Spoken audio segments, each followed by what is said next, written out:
What's going on, y'all, man? I know y'all kind of eating and stuff, so Tell the people who you are. It's RTP Riko for the record, man. You feel me? Straight up out of that southeast section of San Diego, California, man. You feel me? Okay, okay. So where you from there? You from San Diego? Okay, yeah. Yeah, pretty California. much, man. 619, man. You know what I mean? I done traveled around different places and stuff, man. Touched down different cities, but yeah, for the most part, man. You know what I'm saying? I was born here. You know what I'm saying? Raised here. You know? Yeah. So man, so what's your what's your current thoughts on the game, man? In San Diego, California, man, what you thinking about the current state of the game out there, man? Like, is they doing their thing? Is they slacking out there? You talking about the rap game? Yeah, man. Is they coming with it, or is they, is they bullshit, man? I would say it's still wide open right now.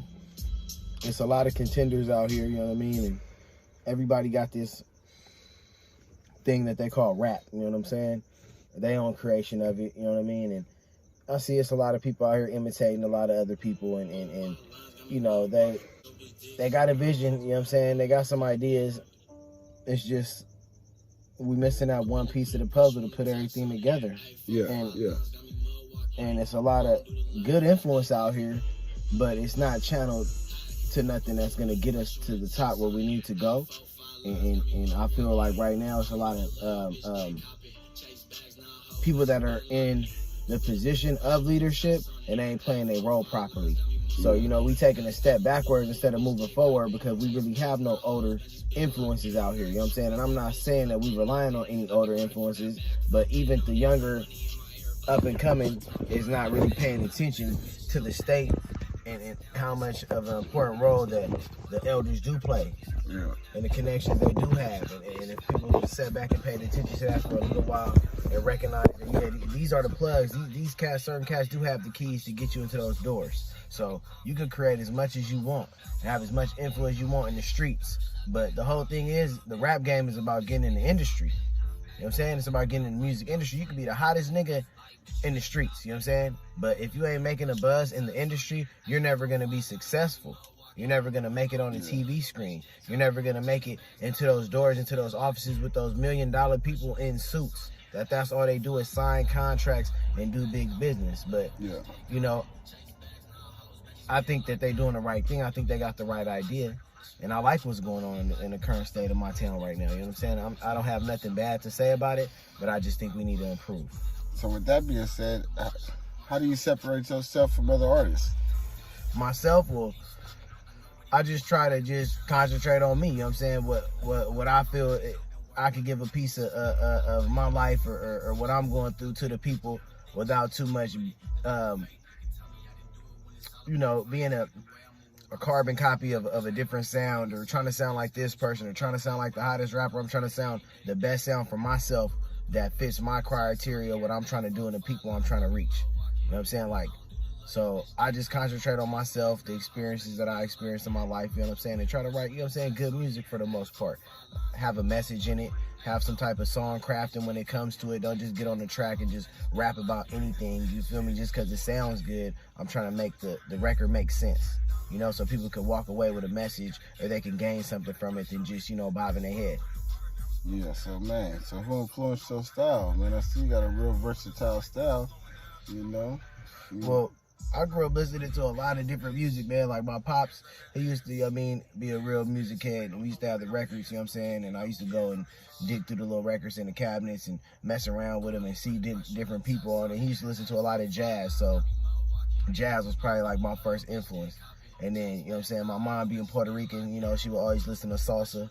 So, you know, she would always have salsa music playing. So I always liked drums and beats and certain little stuff like that. So I would say I gained my style from my parents' music influential, like, stature that they had on it. And then I had, you know, a little bit of everything that played on the radio. And I would, like, you know, mimic different voices that I hear, you know, the Dog Pound, Death Row, like, you know, in the 90s, you know what I'm saying? There's a lot of rappers like Tupac, for instance, you know, he was a real influence because he had a real message behind his music, and that's what I liked. Big Pun, you know what I'm saying? Because he had a message, even though it was short-lived. He was Puerto Rican. We had something in common, you know what I'm saying? I could relate to him and his struggle, what he was going through. Same thing with Pac, you know what I mean? He had a story. I could relate to his struggle. And, then, you know, you got the other more flashier rappers and stuff, you know, the Cash Moneys, the No Limits and stuff like that. And that was cool too, because it taught me how to gain influence through being flashy, and, you know, how to stunt and how to have confidence within yourself. You know what I mean? You don't just have to be a hardcore bar spitter. You could be someone that's flamboyant on the track as well. And I would say, like, one of the biggest influences that I had growing up that taught me really how to rap and have some swag was E40. You know what I mean? Like, period. Like, he, shout out E40. you know what I mean? Straight up, man. Like, he had game. You feel me? He would teach me lessons and tell stories that, like, you know, and put stuff in I guess they call it ebonics, you know what I'm saying? But I call it slanguage, you know what I'm saying? Like, put stuff in a different term, you know what I'm saying? Bring up different definitions to meanings to different things. And really, it was made to just, like, you know, be discreet. And so the police wouldn't know what they were talking about when they, you know, when they tapped their phone. So I understood all that through the music, you know what I'm saying? So it was actually game and knowledge that I gained, so it helped me move better out here in the streets. So those are the influences that I listened to. I just didn't listen to someone because I thought they were cool. I really tapped into their lyrics and what message they was portraying or coming across. So I took that with me, and I try to make my style best way I could and come across with a good message. Yeah, so let me ask you this then. Shit, you can give it to me either way. Shit, 2 San Diego artists and 1 out-of-town artist that you would want to work with in the future, or 1 San Diego artist and 2 out-of-town artists that you would want to work with in the future? That's a good question. So right now, you know what I'm saying? Like, I will honestly say I'll probably want to work with, like, Kendrick Lamar as far as, like, an out-of-town artist, you know what I'm saying? I'll probably want to, you know, see where he's coming from, because I like his style, you know what I'm saying? He got a lot of funk and a lot of different other, you know, things that fall into his thing as far as a rapper and hip-hop. So I would like to, like, you know, get a song with him for sure. And as far as local rappers, man, like, one of these young up-and-coming guys, you know what I'm saying? I want to tap probably into maybe Smokey GM, you know what I'm saying? I'll probably want to do a song with him. And if not, probably, you know what I'm saying, a rapper from the other side, you feel me, you know what I'm saying, from the Blue Rag side, you know what I'm saying? Like, you know, I see a couple cats in the hood that I'm peeping, probably Bully 3, you know what I'm saying? Like, you know, like, and this is, like, really the, you know, to work with in the future, like, seriously, you know what I'm saying? Like, you know, something that I could reach out and, you know what I'm saying, get in contact with them through my peoples and stuff like that, and we can make that happen, because we need that type of cultural influence out here, and let them know, man, that, you know what I'm saying, we all connected, we all from one town, and we need to unite and really get this money and really put on for our people, you know what I'm saying, for generational wealth. So, you know, I would like to do something like that. Yeah. So what's some hip-hop albums that you grew up listening to? Oh, man, I grew up listening to a lot, man. Bone Thugs and Harmony, you know what I'm saying, was one of my favorite albums back in the day. I think it was the 1999. It was that album. It said something about 1999 on it. I would say I listened to a lot of, like, Murder Was the Case That They Gave Me by Snoop Dogg. A lot of Dog Pound. You know, we grew up, like, I grew up listening to, like, a lot of, like, Crip music, you feel me? Even though we was from, you feel me, the Red Rag side, I grew up in the East, you feel me? We just listened to Looney Coleon, Brother Lynch. Those were a lot of influences as I was growing up. Those are my older homies or cats that I seen in the neighborhood. That's the shit that they was bumping, you know what I'm saying? And that's what caught my ear. You know what I mean? Killer Tay, West Coast Mafia, Sibo, you know what I'm saying? And then, you know, had a big influence on the town out here, man. So 619916, man, you know what I'm saying? You know, I used to stay out there, you know what I'm saying, when I was about, 15, 16, to about 20. You know what I mean? So shout out to Sac, man. I got family out there, you know what I'm saying? Them is my peoples. And you know, they doing their thing, and I salute them, man, you know what I'm saying, for putting their city, you know what I mean, on a national level. I grew up there, you know what I'm saying, and I seen the culture, you know what I'm saying? Like, I was there around the time when Mac Dre was alive, you know what I'm saying? He lived in Sacramento. So, you know what I mean, he had the whole Thiz Nation movement going. This is before Thiz Nation. It was just Thiz Entertainment when he had it, and he had a couple cats up out of they was at a G Parkway, you know what I mean, and it was called Something Terrible. That was their little group, but those were kind of like the younger guys, and, you know, I kind of knew through a girl that I knew, you know what I'm saying, my home girl, you know what I'm saying, shout out Lashana, you feel me, that's my home girl, you feel me, and she was from out there, and she just kind of like put me in position to even be around the ambience of those people, you know what I'm saying, because they have their own gang culture and everything like that, and, you know what I mean, I'm coming from down here from Dago, going up there, you know what I mean, and I'm still got the mentality of down here, you know what I'm saying? I'm banged out, you know what I'm saying? I'm still tripping, you know what I mean? I'm wearing red every day, you know what I mean? But they nature was hustling, you feel me? Like, they was hustling out there. They was getting money and moving and shaking, and it kind of showed me like, oh, okay, cool, I could bang, but I could go be about my money, and they gonna respect that more than me just out here banging. So it kind of influenced me to, you know what I'm saying, to start moving a little bit different. And I didn't have the same type of enemies or rivals, and it wasn't that type of same atmosphere, you know what I'm saying? There was a lot of pressure taken off me at that time, you know what I'm saying? So it relieved a lot of things that were clouding my brain when I was right here, you know what I'm saying?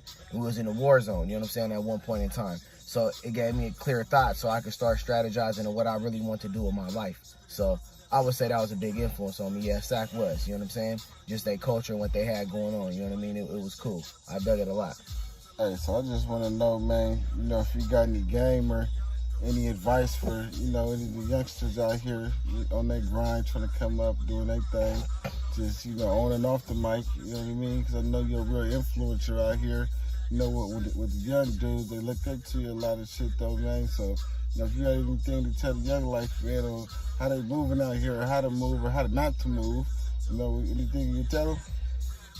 My advice is just, you know, stay sharp. Keep your head on a swivel.